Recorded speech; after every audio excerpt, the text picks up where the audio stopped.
Welcome back. We continue the special coverage of the party primaries today here on Citizen Extra.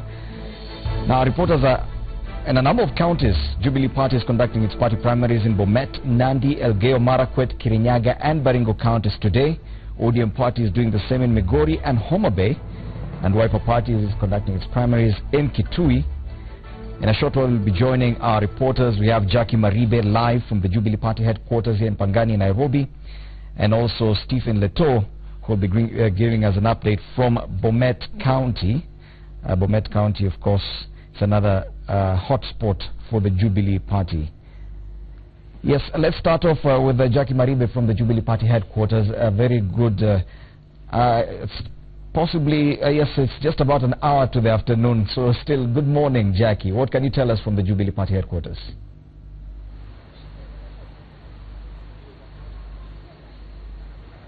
That's right, Fred, and we're keeping an eye on things here at the Jubilee House. That is the headquarters in Pangani, Nairobi. But there isn't really much happening as at this hour. We do understand that they're planning for their first briefing around noon. That's exactly in an hour. And we will be having hourly updates on what they will be getting from the ground, Fred. But, you know, this is coming even just a day after they were able to reorganize their primaries schedule, and as had been expected, Nairobi, that was to be held today, was moved to Wednesday.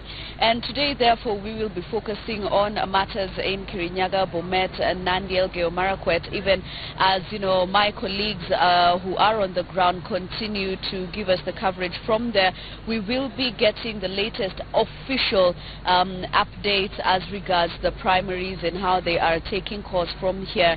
We haven't yet been able to see any of the officials, and we do understand that we will be informed a little bit later whether or not Deputy President William Ruto, who is also the Deputy Party Leader of the Jubilee Party, will be making his way here today, as he has been personally overseeing this process and the preparations, and even as they begin today. So, Fred, once these updates begin, we will be able to give you more information as we get them from here. Yes, thank you, Jackie. Jackie Maribe there live from the Jubilee Party headquarters here in Nairobi. Nothing much happening there, which is a shift from what was happening on Friday. A lot of activity, remember, with the failed party primaries last Friday. Let's now introduce my guests in studio. We do have Cynthia Mutere, the chair of the Women's League in Fort Kenya, also a governance analyst. And we have Bwana John Kagushia, a governance expert. In a short while, we'll be heading to Bomet for an update from Stephen Leto. But looking at what is happening in Jubilee and with the Jubilee Party primaries, now, of course, the entire exercise has been staggered over a period of 3 days, today, tomorrow, and Wednesday, which is the very last day, as prescribed by IEBC, for parties to conduct their primaries. Now, out of 45, we're seeing only 5 counties accounted for today. That means that tomorrow we'll have another 20 counties, and on Wednesday, which is the very last day, 20 counties, including Nairobi, which had earlier been slated for today. What does that mean? Is it intentional for the party to push everything and the bulk, the huge chunk of these counties on the very last day? Let's start with the lady, Cynthia. What I see is a lot of politics, really. Politics as in, if you've seen some media reports or in social media where there has been like analyzing how many counties belong to Jubilee and how many counties belong to NASA's strongholds, or which are the battle counties where you would want to really work on getting those counties to your side, you find that now there have been overlaps between the Jubilee party nominations and NASA party nominations. But then, of course, we saw in Nairobi where IEBC has come in to kill that kind of confusion, or not really confusion, but a purposeful strategy from Jubilee, because they had said all their nominations are going to be on one day last week, but now they have staggered them. And what you will find, if Jubilee will be running their party primaries and NASA will be running their party primaries, there's going to be that overlap of people voting in Jubilee, running across and voting in NASA, trying to shift which candidate is going through. And I think that is a political strategy to probably bring in weaker candidates on one side so that stronger candidates in the final election will be able to go through. So I read a lot of politics in yes. that kind of course, some argue that with the parties pushing it till too late, the very final day, when room for repeat polls, room for addressing these disputes will no longer exist, that perhaps parties are also planning to just ensure that they can give their tickets to anyone they wish. Well, I do not want to imagine that that is the reason why these nomination and primaries have been pushed towards the last days. If you look at the calendar that these parties have been having, ODM had their nominations actually spanning from around 10th, actually even before 13th of April, when they were scheduled to start, when the gazetted period was starting. And Jubilee had planned their nominations to be on 21st, and actually they hoped to do the nominations on the same day, all of them. But looking at what happened and what is happening, the parties are facing serious logistical challenges. We have seen, for example, ODM has pushed their elections and primaries for some counties towards the end of this session, not because that was the plan right from the word go, but because they faced challenges along the way. Look at Siaya today in the morning, they couldn't start really, and that was pushed to tomorrow on Tuesday. We hope they will be able to start. And Jubilee had a problem, a serious problem, as we all know, on Friday, and it had to do with the turnout, which was very huge for the party supporters who came out in large numbers. In fact, what they are touting to be almost a general election. And because of that, the party actually was caught off guard, and it had to push their nomination exercise to this week. Now, they have staggered that for 3 days, and as you can see, they have started with fewer counties, 5 counties. And I would imagine this is to kind of have a rehearsal, yes, so that they see how it goes today, and then they will benchmark with what happens today, and they will be able to, you know, cater for every other problem that Yet the parties had since 13th of April to actually conduct their party primaries. They waited. Jubilee actually intentionally slated the initial one-day party primaries on 21st, just 5 days to the deadline. ODM, yes, it had a few conducted early, but we can see even them, they've left a lot of their strongholds to the very last days. You can tell me this is simply just coincidental, or was it planned that some of the strongholds should be handled at a much later date? Cynthia. Remember, IEBC also issued a statement yesterday to all political parties saying that the nominations will end on the 26th, and then they'll be handling disputes up to, is it the 10th or 11th of next month? And so that gives ample time to settle on disputes. But why have they pushed it so late? When Jubilee realizes that they have this overwhelming task, remember that they had consulted with IEBC to conduct their primaries.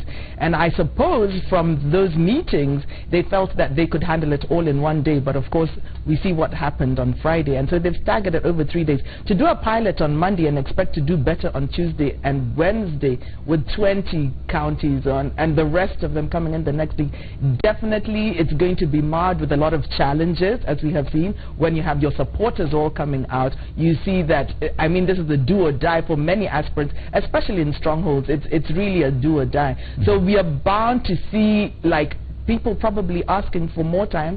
Why are they pushing strongholds to the end so that they settle them? And probably that is now a balance between negotiated democracy and let me just say a dictatorial kind of thing, because then the party leader will have to come in and quell some of the challenges that will be coming up. If there's going to be violence, if there are going to be disputes, you'll find the party leader coming in and saying, this is the way we are going. And then basically it will just be authoritarian kind of rule to say, this is the leader, this is the candidate for this party. And before we get Bwana John Kagushia's thoughts on that, let's get an update from Bomet County. We do have our reporter Stephen Leto currently live from Konoin in Bomet. Leto, please give us an update.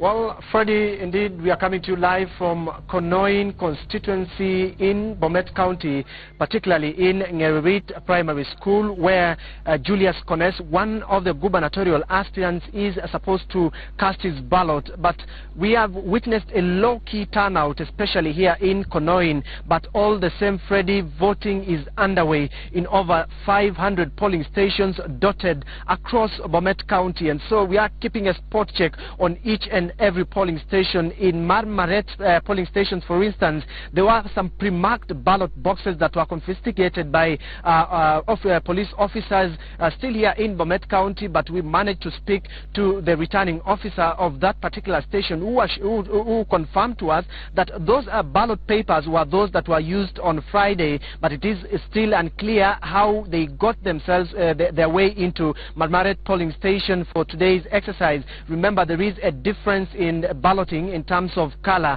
because what is being used is black and white for today's primaries, but what was used on Friday are colored ballot papers. And so, of course, that matter being taken over by the police here in Bomet County, and also other incidences in Kapletundo, where like 8 members of the county assembly's names have been excluded in the ballot paper, and so that particular exercise has been halted. There is no voting ongoing for the position of county assembly representative there in Kapletundo, but the presiding officer has resolved that the voting of a gubernatorial position, the voting of the senatorial woman representative and the member of parliament for that constituency is ongoing, but we have not yet received any other communication on what next for the seat of MCA. Remember, Kapletundo received about 16 aspirants for the position, for that position, and only 8 names featured in the ballot paper, and that issue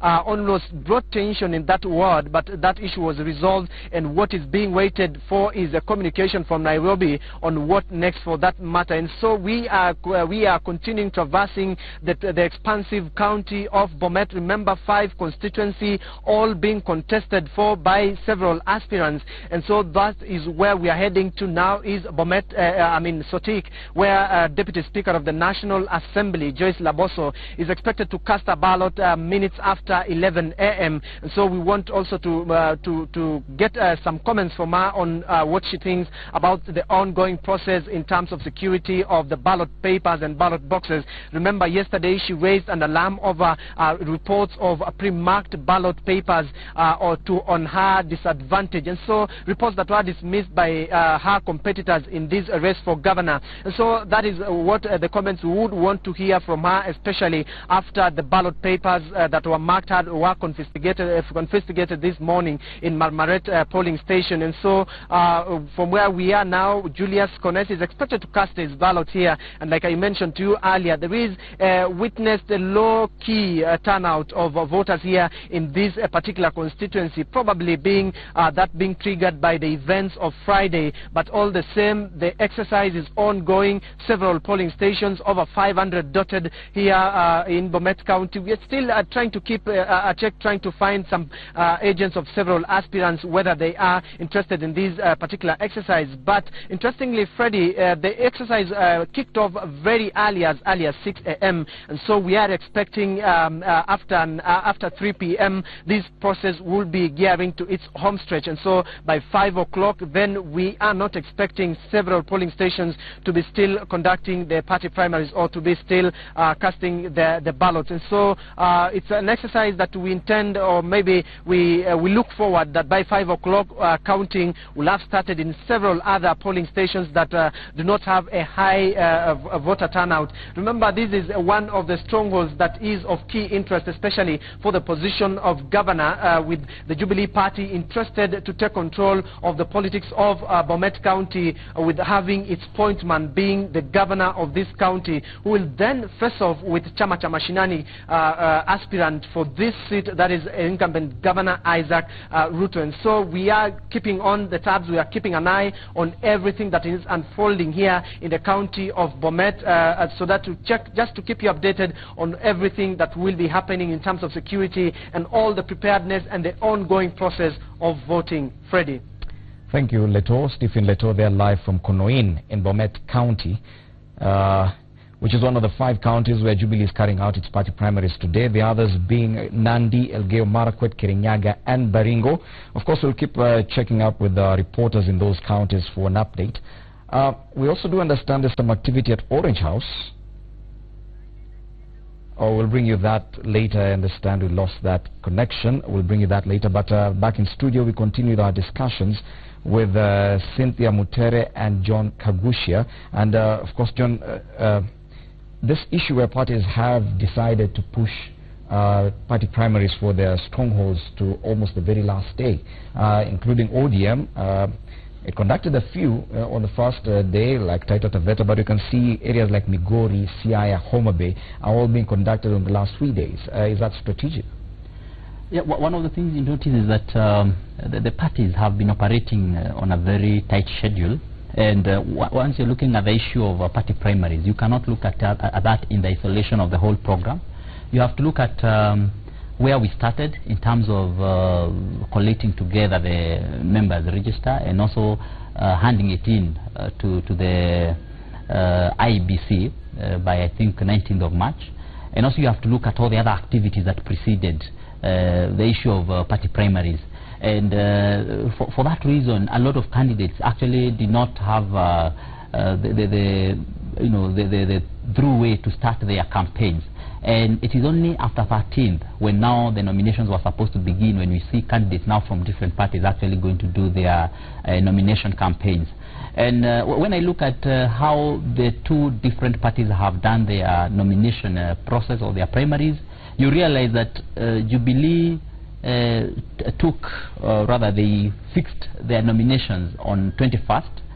And when it came to pushing, to separating, that was last week, to separating this process, they had their strongholds on 21st, and then the other areas which were seen not to be strongholds were actually put this week now, which was supposed to be tomorrow, on Tuesday.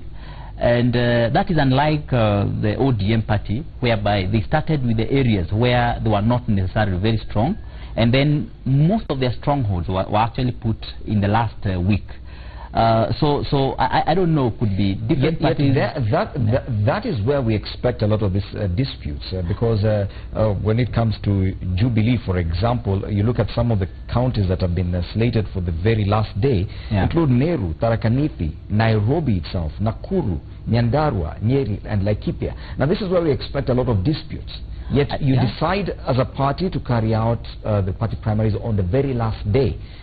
Don't you think that is counterproductive, because then the party will have a very short period of time to resolve the disputes that arise, and probably there will be no opportunity for repeat polls after the last day? Probably that's what they want. Over the electioneering period, I would want to say that since the IEBC said that this was the period that you could go into nominations, what we've seen even from Friday, the statement that was issued for the Jubilee Party was that there is a central command post, which is State House. It's not at the Jubilee Party. The Jubilee Party offices would probably just be an administrative place where they are receiving instructions to carry out certain places. So when you're pushing your strongholds, knowing that there are going to be challenges, knowing that there are going to be disputes, then already they have mapped out in every county, in every constituency, in every ward, who should be the candidate. And that is something that we've seen that could be sort of dictatorial, and people are going to be demanding for it to be democratic. We saw the president issue a statement saying that they want everybody to participate, that they've been overwhelmed by the turnout of membership. But then what is said and what is done, there's a disconnect there. Because then if you're pushing your strongholds to the very last, when dispute resolution just has a couple of days, and of course you have strong candidates all fighting for this ticket, then the party leader will say, then let's give it to this one, let's give it to this one, let's give it to this one. We know leaders have already been mapped, leaders have already been earmarked, and you're going to be seeing a lot of fallout, voter apathy, where we are seeing maybe even in Mogori, where the person that you wanted to come in, then the people are like, you've already chosen the leader for us, why should we participate? And that will lead to voter apathy, which you're going to witness in August. At the point where we are, Fred, I think we don't have much option. We only have 3 days. When the results or the nomination process was recalled for Jubilee on Friday, I mean, the Jubilee Party was only left with 3 days. So it had to divide between the 3 days. So at this point, really, you can now even talk about strongholds or areas which are not strongholds being pushed to the end, because you just have 3 days. You have Monday, you have Tuesday, you have Wednesday, and they have divided them. If you check, they have actually spread them. You see a place like Muranga will actually be doing their nominations tomorrow. Today you have Bomet, you have Nandi, you have Kirinyaga. I mean, those are strongholds actually. In fact, all the strongholds are this week. In fact, the only county where you could argue in that manner would actually be Nairobi, which was pushed to Wednesday. But all these other parties, I mean, all these other counties had to just fit within these 3 days. Yes. And what I would say is that I really don't doubt the head of state when he says that the nominations are going to be fair and free and fair, although we know the issue of logistics could actually be a challenge and could actually work against the political parties, because political parties may not have the capacity to really conduct a very good... So do you disagree with Cynthia when she says that political party leadership probably is just lining up some candidates who have been unanimously agreed at the leadership level and not really waiting for party primaries? I know that happens a lot in some of the parties. I know that happens where people have earmark their strong men and strong women, where they also earmark relatives for those positions and to give them the nomination certificates.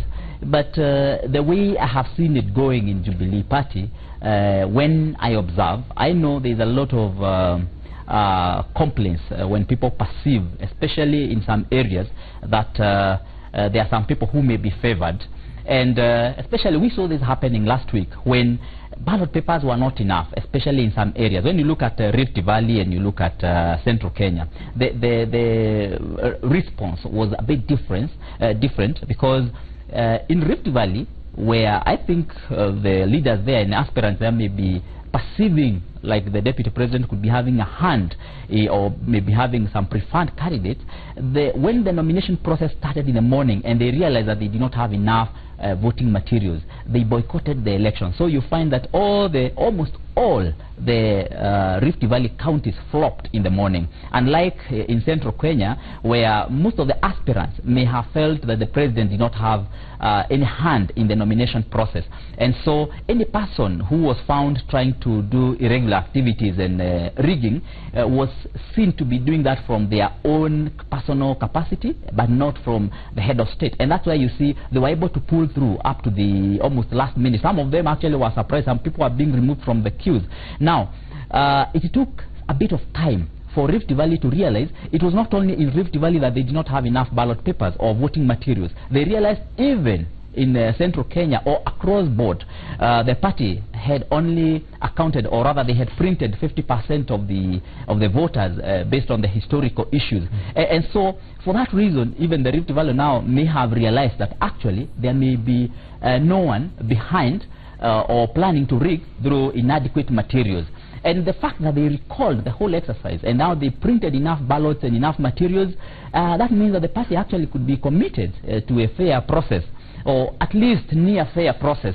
And I believe that the issue of universal suffrage will be sustained in this case, and people who will be voted in by the voters on the grassroots actually would be given the certificate. I believe that. Okay, let's now head back to Orange House, where there was some activity. We do understand MP for Laikipia North, Matthew Lempurkel, is currently addressing the media at Orange House. Let's listen in.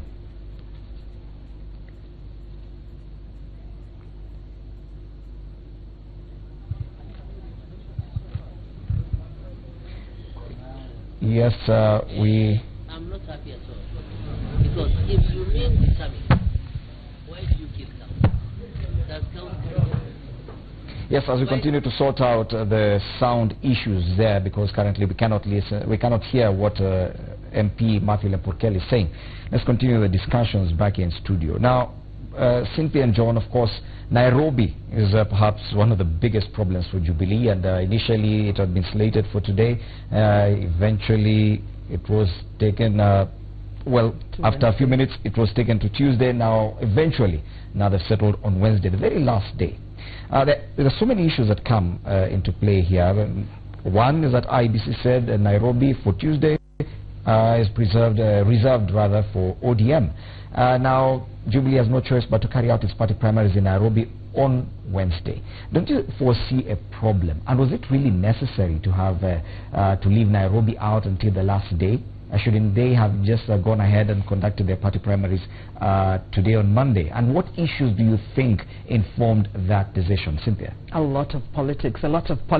Probably to have both parties going into the election together, the party primaries, and of course the overlap that I had spoken to a little earlier, where you would find Jubilee people influencing the ODM election in Nairobi, and maybe ODM then supporters also influencing Jubilee.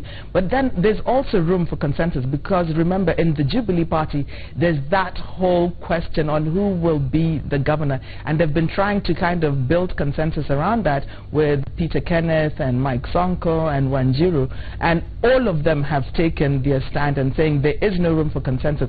Only Peter Kenneth has come out and said he's willing to discuss, but the other two, Sonko and Wanjiru, say they're taking it to the end. And so that's been a challenge for Jubilee, I know, even in a negotiating, because everybody coming in brings something to the table, and trying to work that out in a negotiated way has proved to be a challenge. So even now, just releasing them to go into the battleground and just leaving it open to adult suffrage to just vote, then they have now pushed it. And of course now when they pushed it to Tuesday, then IBC said there can't be that overlap with ODM, and so now they have to settle for Wednesday, so that whatever happens, they do have their candidate, and they will say, this is it. No more nonsense, this is it. This is the person that's going with the flag. It doesn't matter what would fall. Are you foreseeing a problem for Jubilee, especially on Wednesday, because of Nairobi? Remember, they'll also be busy in other areas like Nakuru, which is another very hotly contested area, Meru, Tharaka Nithi. Now, having Nairobi on that day, doesn't it just complicate matters totally for the party? Well, I believe Nairobi being a capital, and the proximity to the Jubilee headquarters seriously gives them an advantage, especially when it comes to dealing with the challenges that may arise. Because when you look at Nairobi, when they get any logistical problems, they are likely to be able to respond in a faster way, unlike many other counties which are in far-flung areas away from the city. So there is that advantage. Let's not forget that. But having said that, I believe that one of the reasons why, again, Nairobi may have been put on Wednesday could actually be based on what Cynthia has said. There is a lot of consensus building that is taking place. It's a clear fact that the party would want Sonko and Peter Kenneth to sit down and agree on how they are going to either share power, or how one of them is going to step down for the other. And I know the president has even gone ahead to offer a soft landing for whoever may want to step down for the other. I know he could actually put on the table even a cabinet position for whoever may want to leave the position of the gubernatorial in Nairobi. And one of the things I see happening is probably trying to have Sonko retaining his Senate position, and probably then have Sakaja take on a different position, maybe be given another position in government, and then probably then have Peter Kenneth running as a governor of Nairobi. And this really would be based on historical issues. Look at what happened in 2013, when Jubilee, that time TNA went with Babayao Waitito to the end, and a lot of Nairobians, a lot of people who voted for Uhuru Kenyatta and actually were his voters and Jubilee supporters and TNA supporters, went ahead to vote for Kidero. And the reason was some of them felt like they were committing a moral sin by voting a governor whom they did not see as collected and put together. And you know, because people are looking at the issues of decency and decorum, and that may have affected the showing or the performance of Jubilee at that position. You can see Jubilee actually got the other two positions easily. It got the women rep position, it also got the Senate position so easily for the two other positions. But for the governor, Jubilee lost it. Why did they lose? I think they're looking at that and they want to address that. Because if you now have Sonko coming on, and then Sonko now could be perceived as a worse option than actually Baba Yao. So in that case, Jubilee is not willing to risk this particular election. Okay. So basically they've given it to NASA. So Yes, we'll come back to that discussion because the Nairobi discussion is, I think, one of the hottest. But let's now head out to Kirinyaga County, which is one of the hotspots, Jubilee hotspots, one of the 5 counties that Jubilee is carrying out party primaries today. Macharia Gachuru, I understand there has been some slight chaos there. Kindly update us. Indeed, Fred, we coming to you live from Kirinyaga County, and right now I'm in Rokenya polling station in Kirinyaga, and there has been a lot of complaints of missing names of some aspirants on the ballot papers, and voting has been stopped here after the aspirants complained over their names and their photographs missing on the ballot papers, and they say this could be a move to block them, or rather to lock them out of the race. And as you can see behind me, nothing is happening. Voting has been stalled here in this polling station, and we've been into different polling stations here in Kirinyaga County, and in other polling stations there has been missing ballot papers. One person has already been arrested in Wanguru polling station, which is in Mwea constituency. Now earlier on, former devolution cabinet secretary Anne Waiguru, with the aspirant for the governor's position here in Kirinyaga County, was stopped from addressing some people by Mwea Member of Parliament Peter Gitao in a polling station in Mwea constituency. And that is basically what is happening here. And maybe to understand what's happening, Fred, I am now joined by one of the aspirants whose name is missing on the ballot paper. Maybe you can tell us how is the situation. Yes, how is everyone? My name is Patrick Chombanyaga, RIS Kisasa, and I'm an aspirant in this locality. Our ward is Kabare ward. Now, leo ndio tumestukia sana kuja kuvoti, tukakuta majina zetu haziko, and our photos are still missing. So we demand a real explanation as to why our names are not there. In addition, the ballot papers are in bracket white, so it is very easy to manipulate them. So in my view, this election for today should be cancelled. So have you filed any complaints to the election officials in the county? We have just noted the settlements just now, so we don't have time for now. We will go and launch the complaint almost immediately. Yes. So you're heading to the county offices maybe to launch your complaints? Our county offices are just like 2 kilometers from here. So you go there and report that today we might not have election anyway. How many names are missing on the ballot paper? There are around 8 names which are not there. So how many are you in total? We are 20. Yes. Okay. Fred, that is one of the aspirant, MC aspirant here in Kanyakina ward, in Kafara ward, sorry, whose name and photograph is missing on the ballot paper. And we understand 8 out of 20 in this ward are missing, and they say this could be a way of locking them out of the race. And this is the polling station where Governor Joseph Ndafi is expected to vote, and nothing is going on. Voting has been stalled after all these factors, so we are still waiting to see maybe what action will be taken by the election officials in Kirinyaga County. Back to Fred. Yeah, thank you, Macharia Gachuru, there live from Kirinyaga County, where there have been complaints by some aspirants of their names missing from the ballot papers, the names and photographs. Now, back in studio before we head out to Orange House, Cynthia, and this is something that could happen come the final day on Wednesday, that you go to the polling and you realize, like there in Kirinyaga, 8 out of 20 names of aspirants missing from the ballot paper. Probably today, and they're calling for cancellation, probably today they could cancel that, and probably, I'm just saying probably, it is up to the party, and probably order for a repeat poll. But if this was to happen on Wednesday, then what happens?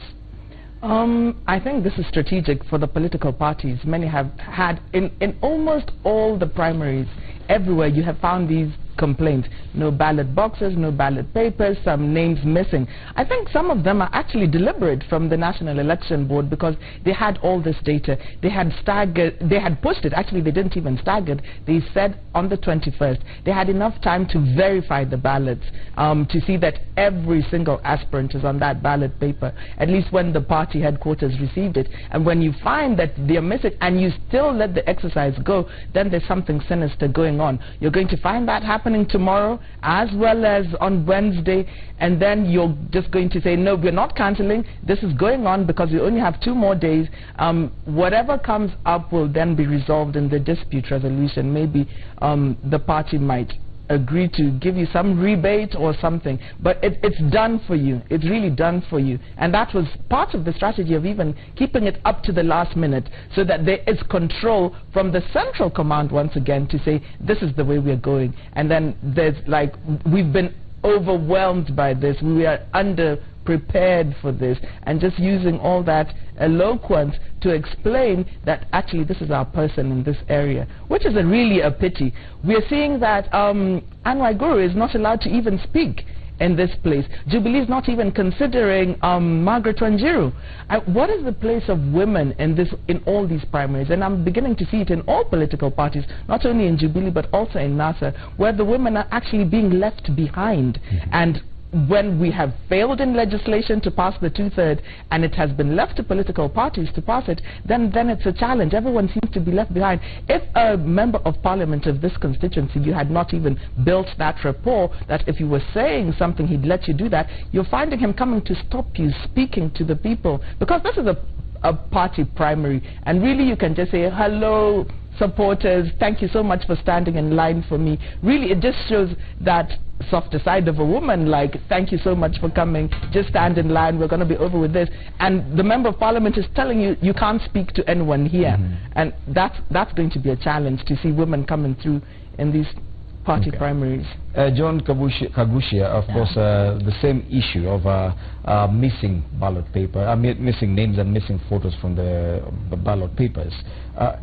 People have invested a lot of money, people have invested a lot of resources just campaigning for this, to take part in the party primaries. And even before taking part in it, you just find your name is missing. It is Wednesday, it is the last day. What do you do after that? Probably just to start, let me respond a little to Cynthia on the issue of women. I realize that she's a women leader of Ford Kenya. It's a good thing to represent the women. But Cindy, I think you need to take consolation in the fact that in Kirinyaga County, we have 2 women actually who are contesting. And I can tell you, I'm almost certain that the governor of Kirinyaga will actually be a woman. And I think if that happens, then that would probably be the first governor, a woman governor. And I'm just giving that one as my opinion. Then also you also need to realize that in Nairobi also we have a woman who have offered herself for the gubernatorial position. Go again to Bomet, you have another woman, a very strong woman who have come out very strongly again in the Kenya political landscape. And once again you're seeing them all complaining that the ballots are not there. Not really. I think the ballots. You're hardly seeing the ballots which are not there. The ballots which are not there. What is Joyce Labosa saying? No, I don't think she has a problem with the ballots. She had a challenge somewhere. No. Let's not look for challenges where they are not. It's what she said. It's really not about missing names. Her name is on the ballot. Actually, what is missing? But she had highlighted. Actually, the names. The minute you start playing catch up in such a process, then you're really out. I don't think she has actually. And I think that the problem in Bomet was totally different. It didn't have anything to do. I think the existence of the ballot papers from Friday that should have been destroyed, but were found at a police station, that was the issue that had been raised, but that has since been resolved. After all, the Jubilee Party ballot papers today are black and white. The ones for Friday were colored. And I think that was the only problem in Bomet. Currently, voting is underway. Yes, in fact, Joyce Labosa is actually viewed now with the perception which is there in Rift Valley, is actually viewed as one of the favored ones by the Jubilee Party top guns. So really, I think we are getting somewhere as a country in issues to do with women. So I think as women we just need to be happy and keep pushing and keep going. It's a good thing. Now coming to the issue of missing names in the ballot papers and what would happen if this was to to be found on Wednesday, that is. You know, the issue of this process is not purely a one-man show. It is not just a Jubilee affair. These primaries and the parties that we have seen conducting themselves, we have had countless meetings between the parties and their aspirants. In fact, aspirants are considered to be extremely important stakeholders in this process. And like Jubilee Party, and equally ODM and all the other parties, they have kept calling their aspirants for different meetings every time. You have had the meeting at Kasarani Gymnasium, you have had the meeting at Boma, Bomas, you have had the meeting, the president, the deputy president, the party, top officials, and this has been happening all through. And one of the things that every aspirant should do, however far you are, is to confirm your details with the party. The other day they also put on the website the names as they will appear on the ballot. So sometimes it's also not good to act as you are surprised. You go for those meetings, and sometimes some of these people actually came from other parties. And what I have realized, because I have a friend of mine who's have experienced this kind of a problem, because they actually moved from Jubilee Party and went to another party, and when they did that, they notified the political parties, Office of the Registrar. Office of the Registrar of Political Parties, but they did not actually notify Jubilee Party. So when Jubilee Party was submitting their names for printing of the ballot, these candidates found themselves in the ballot. So when I asked them, did you submit, did you notify Jubilee that you had quit? And they said, no, we did not. So there is a part that aspirants are also playing in this. And looking at the numbers, which are humongous, there are many people who have, in excess of 8,000 aspirants in Jubilee. You would expect there to be, sometimes logistical issues. But if I were a person who is now vying, I wouldn't sleep until I am sure that my name is actually on the list. I mean, so if you are waiting for the Wednesday primaries and you are an aspirant, and you are seated back waiting for a surprise when the ballots come to see that your name is not there, then I would say you are not a serious aspirant. In fact, but I would suggest some of these aspirants simply assume that by paying the party, because I know there's a nomination fee that you have to pay a certain amount, they assume that simply because I've paid that, then it's automatic. It's a wrong assumption. It can't be wrong. When IEBC said that we're going to be gazetting names, you see your name on the Gazette, you show up at the ballot at the polling center, and your name is not on the ballot. Whose fault is it? I have been gazetted as a candidate.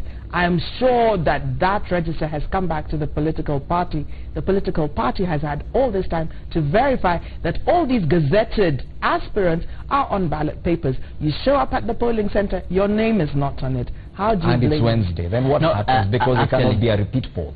Actually, what I know is last week when the gazetted list was actually put in the IEBC website, and that was actually put on Monday last week, actually on Easter Monday. I remember a lot of candidates complaining that their names are not there. And those who may have complained at that time, I'm sure that was rectified, or will be rectified in one way or another. But some people do not take time to verify some of those things. That's why it is possible. You see, especially if there was a change in between, you will find some of the people actually, their names are actually gazetted. Have aspirants have access to these ballot papers? Have they been able to look at the ballot? Not the ballot paper. You don't see it until you get to the polling station. No, not the ballot paper, but the register. Yes. In the party headquarters. And that's one of the things I think everyone needs to do. You know, we have had this kind of cases when we are doing the national examination cases.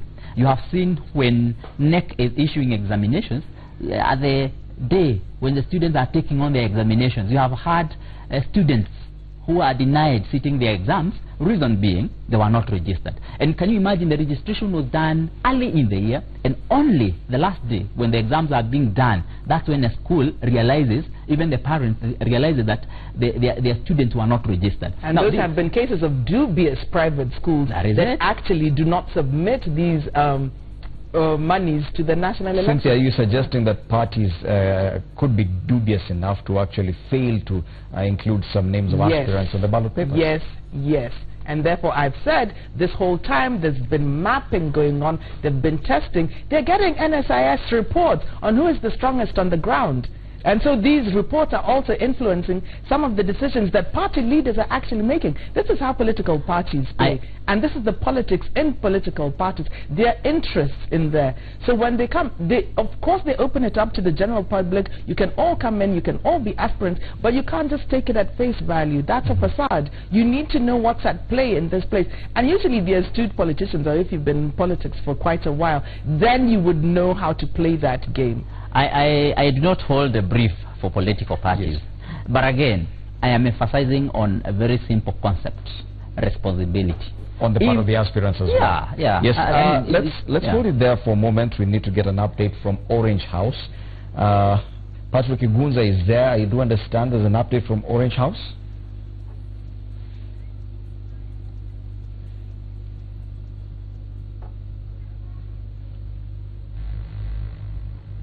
Patrick, if you can hear me, what exactly is happening at Orange House as we speak? Well, thank you very much indeed, friend Indimuli. We are coming to you live from the Orange House. I wonder if you can get me clearly. Yes, I can. Patrick, continue. But what there is that nothing much. Yeah, thank you very much indeed, Fred. As I was saying, nothing much is happening here at the ODM party headquarters, apart from a number of individuals, aspirants flanked by their supporters who are coming here. They are more of complaining than actually coming to seek anything else. We spoke earlier on to some individuals who come from Kajiado County who are saying that they indeed were vying for different elective posts, but their names were missing both in the voters register as well as the ballot papers, and for that matter they weren't able to actually participate in that particular exercise, and so they've come here to try and seek a way forward. Apart from those, we have those that have come having been given an order by the relevant tribunal for a repeat of the nomination or the party primaries in Budalangi, and they do say that they're here to see whether the elections board of ODM will actually grant them that particular privilege to have the primaries repeated, because the tribunal ruled out that the primaries in 3 polling stations were actually nullified, and therefore there wasn't anyone who would be deemed a winner right away, and so there is need for those particular polls to be repeated. And apart from that, we also have supporters and one of the contestants in the gubernatorial race in Taita Taveta, that's Tom Wadego, who's here complaining that he was handed the provisional certificate, meaning that he trounced his closest rival in that particular county, that is the incumbent Governor Murutu. But then again, there are allegations that he is the one who might be given the certificate to vie against aspirants from other political parties. Those are some of the issues that are arising here at the Orange headquarters. The funny thing is that we don't have any top party officials here to try and address those issues, apart from a legal officer who earlier on addressed members of the press as far as those disputes that arose from the held primaries go. And also we do have the man in charge of communication, Philip Etale, who's trying to calm these party members as well as the aspirants who are agitated. He's trying to calm them down. But in many other issues, we cannot actually give details as to what's happening. I was supposed to speak to Etale not so long ago, but he's just gone back in because there are urgent matters that he needs to address there. As soon as I get a hold of him once again, I will be coming back to you again so that we can throw some of these questions to him and see. Here he is actually. He's just come from that particular room where he was being held. Bonetare, if you may just tell me, you seem to be running up and down. What's happening here at the ODM headquarters? Well, we are trying to sort out a few issues that have come up as we head towards the end of our primaries, which is supposed to be Wednesday 26th. And quite a number of issues have come up, like the issue of postponement of the exercise in the whole of Siaya County due to security reasons. Kisumu County, we had a problem where there was a court ruling that ordered for the disbandment of the elections board County Elections Board, and that threw a spanner into the works of the National Elections Board. And indeed, we had to burn midnight oil to ensure that communication goes out there that indeed the process had been stopped for some time until tomorrow, Tuesday 25th. The reason why the NEB decided that Kisumu should hold their nominations on 25th is because there was the new electoral officials who had been appointed to oversee the process had not been trained fully as opposed to the ones whose team had been disbanded by the court. So the board decided that they should give them time to go through the training, to get to understand the terrains in Kisumu, and also get to know the clerical officers who will be used in the exercise. That's why the process had to be postponed to Wednesday. And everything is being worked on as we speak now. The National Elections Board is currently meeting to ensure that everything and every single thing that is needed in this election is put in place so that materials can be taken to Kisumu and arrive on time, ready for the exercise tomorrow morning. Even Siaya, there were concerns about security because we got some information that the party received information that there are some people who are planning to cause disruption and disrupt the whole exercise. So the National Elections Board saw it wise to postpone the exercise to Wednesday so that we can put in place stringent measures to curb such kind of eventualities, because security matters and everyone needs to be secure on such during such events. But according to the reports that are coming from the ground, it's actually that situation in Siaya is being attributed to inadequacies than actually security threats. It's like the electoral officials had not received the prerequisite materials to conduct that particular exercise. Do you agree with that? Nothing can be further from the truth, my brother. Everything had been prepared for this exercise. Ballot papers, ballot boxes, ink, and any material that is needed during election was prepared by the National Elections Board, and everything had been dispatched. As we speak now, materials have been dispatched. So the problem was a few people trying to gang up to try and disrupt this exercise so that they can blame it on another group. But that one we are trying to take care of, because it's our responsibility to ensure that everyone is safe, and that the safety of our election officials is also guaranteed. And the National Elections Board is currently in talks with the police department, Kenya Police Department, to beef up security, to ensure that there's enough security personnel on the ground, to ensure that the exercise starts smoothly and ends smoothly and in peace. That's what we want for tomorrow, because the two counties are very important to the party, and we believe that the leadership of the party in the county, politicians, aspiring politicians, party members and aspirants will preach peace and talk to their supporters to ensure there is peace and that everyone is secure, because without peace no meaningful exercise can go on there.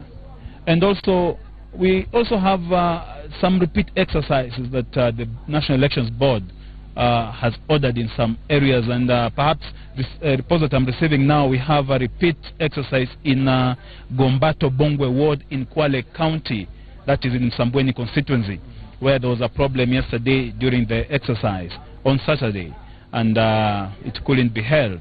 We also have Kilifi. In Kilifi we have Tezo ward, where there was also a mix-up in ballot papers.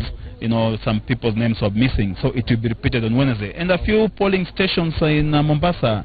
We have Bomu, Mwijabu, we have Bokole Nursery, we have Mwidani, we have Al Irshad, Kiembeni Baptist, Tombanga Primary, Concordia Primary, and quite a number which we'll be sending to the media for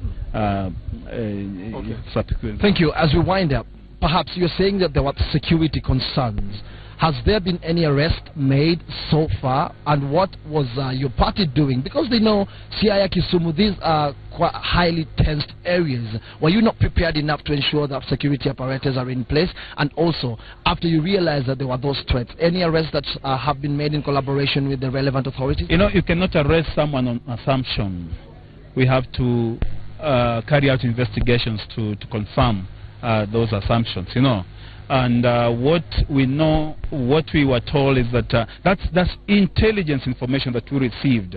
And you know, as a political party that believes in fairness, we had to call off this exercise so that everyone is satisfied. So what the party has done is to write to the police department, the Kenya National Police Service, to ensure that there's adequate police in the region, in those two counties, because you know we couldn't have, you know, we don't have powers to arrest. We only act on intelligence information and report the relevant authorities to act on them.